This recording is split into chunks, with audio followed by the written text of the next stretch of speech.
আমাদের প্রত্যাশা ছিল যে নির্বাচন পরবর্তী সময়ে অন্তত সংস্কার বিষয়ে জাতীয় ঐক্যমত্য থাকবে, সরকার এবং বিরোধী দল আন্তরিকভাবেই সংস্কার প্রস্তাবনাগুলো বাস্তবায়ন করবে।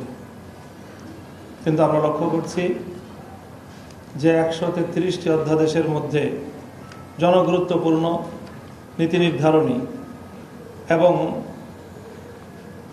ফ্যাসিবাদ রোধের বাংলাদেশের ভারসাম্যপূর্ণ রাজনৈতিক বন্দোবস্ত নিশ্চিত করার জন্য যেই গুরুত্বপূর্ণ অধ্যাদেশগুলো ছিল তার মধ্যে 20টি অধ্যাদেশকেই বর্তমান সরকার পাশ না করার সিদ্ধান্ত গ্রহণ করেছে, যেটি বাংলাদেশের মানুষকে মর্মাহত করেছে। সেই সাথে তারা গণভোটের 70% মানুষের যে মতামত সেটাকেও উপেক্ষা করার পথে এই সরকার হাঁটছে।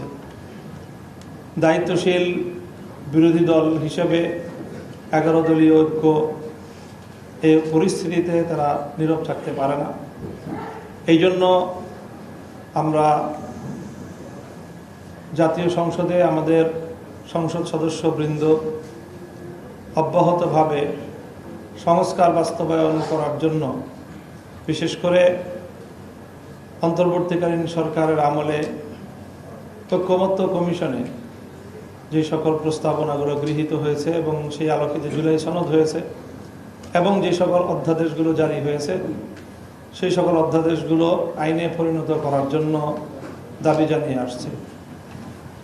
কিন্তু যেমনটি আমাদের ইতিমধ্যেই বলা হলো যে সরকার কূটকৌশলের আশ্রয় নিয়ে সংসদ অধিবেশন ডাকতেই বিলম্ব করে সময়ের যে বাধ্যবাধকতা আছে সেই বাধ্যবাধকতার একটা জালে আটকে দিয়েছে দেশবাসীকে, এবং এখন সময়ের সীমাবদ্ধতা, সময়ের বাধ্যবাধকতার কারণে তড়িঘড়ি করে অনেক কিছু করার এখানে প্রক্রিয়া চলছে।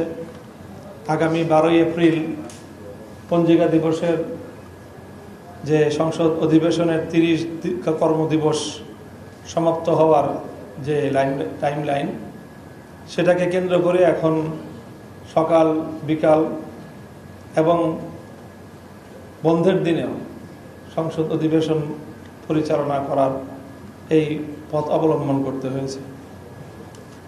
যাই হোক, সব কিছু মিলিয়ে আমরা মনে করছি যে বর্তমান সরকার দেশের জন আকাঙ্ক্ষাকে উপেক্ষা করে তারা একদলীয় শাসন ব্যবস্থা কায়েম করার বিপজ্জনক পথের দিকে অগ্রসর হচ্ছে।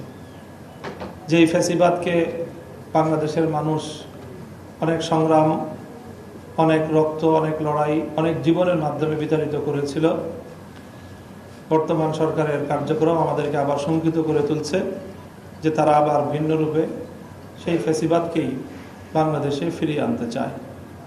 সেই ক্ষেত্রে আমাদের দৃঢ় প্রত্যয় এবং আমাদের ঘোষণা হলো ফ্যাসিবাদের এই প্রত্যাবর্তনকে আমরা আবার যে কোনো মূল্যে রুখে দেবো ইনশাআল্লাহ।